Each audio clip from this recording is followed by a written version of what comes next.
ఈనాటి ఈ కార్యక్రమానికి ముఖ్య అతిథిగా విచ్చేసిన పిసిసి అధ్యక్షురాలు శర్మిలమ్మ గారికి, కడప నగరాధ్యక్షులు గౌస్పిరా గారికి, మిగతా కాంగ్రెస్ పార్టీ అత్యున్నత మహారథులకు, కాంగ్రెస్ పార్టీ కుటుంబ సభ్యులారా, భారతమాత ముద్దు బిడ్డలారా, కడప తల్లి కన్న బిడ్డలారా, గ్రామసీమల బిడ్డలారా, పాత్రికేయ మిత్రులారా, అందరికీ వందనం, అభివందనం.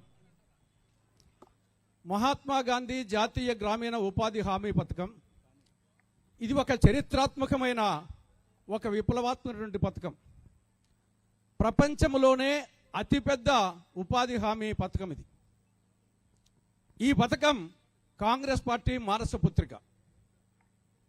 2005లో మన్మోహన్ సింగ్ గారు ప్రధానమంత్రిగా ఉన్నప్పుడు సోనియా గాంధీ గారి మార్గదర్శకత్వంలో 2005లో చట్టం చేసి 2006 ఫిబ్రవరి 2న దీన్ని ప్రారంభించడం జరిగింది. కాబట్టి ఇది కాంగ్రెస్ పార్టీ మానసపుత్రిక. ఈ పథకానికి ఆంధ్రప్రదేశ్కు అవినాభావ సంబంధం ఉంది, తల్లి బిడ్డల పేగుబంధం ఉంది. ఎందుకంటే దీన్ని మొట్టమొదట ప్రారంభించింది ఉమ్మడి ఆంధ్రప్రదేశ్లో, ఉమ్మడి అనంతపురం జిల్లాలో, సింగనమల నియోజకవర్గంలో, నార్పల మండలంలో, బండ్లపల్లి గ్రామంలో సోనియా గాంధీ గారు, మన్మోహన్ సింగ్ గారు, మన ప్రీతం నాయకులు స్వర్గీయ వైఎస్ రాజశేఖర రెడ్డి గారి సమక్షంలో ఈ కార్యక్రమం ప్రారంభించబడింది. ఆ విధంగా ఈ పథకానికి మనకు ఆంధ్రప్రదేశ్కు తల్లి బిడ్డల అనుబంధం ఉంది. ఈ పథకం పల్లె సీమల పల్లె ప్రజల పాశుపతాస్త్రం. గ్రామీణ ప్రాంతాల నుండి పట్టణ ప్రాంతాలకు, నగర ప్రాంతాలకు వలసలు నివారించాలని, గ్రామీణ ప్రజానీకానికి జీవన హక్కు కల్పించాలనే ఒక మహత్తర ఆశయంతో ఇది పల్లె ప్రజల పాశుపతాస్త్రంగా దీన్ని వచ్చేసి ప్రారంభించడం జరిగింది. ఇందులో కేంద్రం నుండి రాష్ట్రాల మీద ఆర్థిక భారం పడకుండా కేంద్ర ప్రభుత్వం 90%, రాష్ట్ర ప్రభుత్వం 10% నిధులు భరించే విధంగా ఈ పథకానికి రూపకల్పన జరిగింది.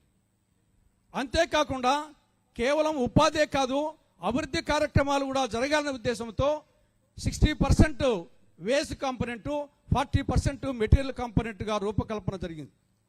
దీని పర్యవసానంగా ఈ పథకం లేనప్పుడు గ్రామసీమల నుండి ఎండాకాలం కానీ ఉపాధి లేని రోజుల్లో అనేక మంది పెద్దవాళ్ళు పిల్లవాళ్లను, ముసలాళ్లను ఇంట్లో వదిలిపెట్టి, ఆ పూరి గుడిసెలను, ఆ పూరీలను వదిలిపెట్టి వయసోళ్ళు, ఆడోళ్ళు, మగోళ్ళు చెన్నైకో, బెంగళూరుకో, హైదరాబాద్కో, సమీపంలోని నగరాలకు, పట్టణాలకు పోయి తిని తినక కడుపు కాల్చుకొని ఎండకు ఎండుచు, వానకు తడుస్తూ, చలికి వణుకుతూ 4 రోజుల పాటు 2 రోజుల పాటు అక్కడ ఉండి అంతో ఇంతో సంపాదించుకొని ఇంటికి వచ్చి మళ్ళా పిల్లలకు, ముసళ్ళకి ఇచ్చి మళ్ళా వాళ్ళు పోయేవాళ్ళు.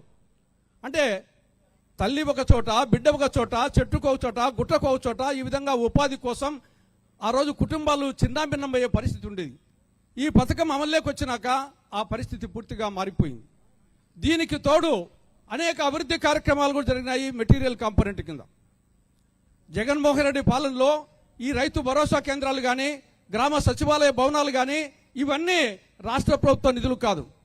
కంప్లీట్ గా మహాత్మా గాంధీ జాతీయ గ్రామీణ ఉపాధి హామీ పథకం కింద ఉన్నటువంటి మెటీరియల్ కాంపోనెంట్ కింద వచ్చిన నిధులతో ఈ బిల్డింగ్స్ అనేవి కట్టడం జరిగింది. ఇప్పుడు కూటమి ప్రభుత్వం కూడా ఈ యొక్క మెటీరియల్ కాంపోనెంట్ కింద దాదాపు రాష్ట్రంలో 25,000 రోడ్లు మరమ్మతులు చేశామంటున్నారు. ఆ డబ్బంతా వచ్చేసి ఈ పథకం కింద వచ్చిన డబ్బే. ఈరోజు గోకులాలు కానీ, మినీ గోకులాలు కానీ ఇవన్నీ ఈ పథకం కింద వచ్చినాయి.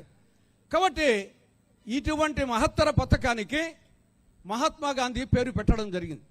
ఎందుకు మహాత్మా గాంధీ పేరు పెట్టారు? మహాత్మా గాంధీ జాతిపిత. ఆయన గ్రామ స్వరాజ్యము దేశ స్వరాజ్యానికంటే మిన్న, గ్రామ స్వరాజ్యం ఉంటేనే దేశ స్వరాజ్యం నిలబడుతుందని చెప్పేసి నమ్మినటువంటి మహనీయుడు. భారతదేశపు ఆత్మ గ్రామాల్లో నివసిస్తుందన్నటువంటి మహాపురుషుడు. అందుకోసం ఆయన పేరు మీద మహాత్మా గాంధీ జాతీయ గ్రామీణ ఉపాధి హామీ పథకం అని పేరు పెట్టడం జరిగింది. అటువంటి మహత్తరమైన పథకానికి మొన్న 2025 డిసెంబర్లో మోడీ ప్రభుత్వం, కేంద్రంలోని బీజేపీ ప్రభుత్వం 2 చారిత్రాత్మక తప్పిదాలు చేయడం జరిగింది. ఒక తప్పిదం మహాత్మా గాంధీ పేరు తొలగించడం. రెండవది కేంద్ర ప్రభుత్వం నిధులు 90% నుండి 60%కి తగ్గించడం. మొదటిది తప్పు, చారిత్రాత్మక తప్పు. మహాత్మా గాంధీ ఆయన జాతిపిత, ప్రపంచ నేత, ఆయన పేరే ఒక తారక మంత్రం. గ్రామ స్వరాజ్యం కలలుకన్నటువంటి వ్యక్తి. అటువంటి పేరు మీద మహాత్మా గాంధీ జాతీయ గ్రామీణ ఉపాధి హామీ పథకం అని పేరు పెడితే దాని నుండి మహాత్మా గాంధీ పేరు తొలగించడం ఎన్ని గుండెలు, ఎంత దారుణం, ఎంత దుస్సాహసం ఈ మోడీ ప్రభుత్వానికి. దాని పేరు తొలగించి వేరే ఒక నోరు తిరగని పేరు పెట్టారు, విబి గ్రామ్జీ అంట. ఏమిటో పేరు అర్థం కాదు. వికసిత భారత్ గ్యారంటీ రోజ్గార్ ఆజీవికా మిషన్ గ్రామీణ్ అంట. ఆ పేరుకు అర్థం కూడా తెలియదు.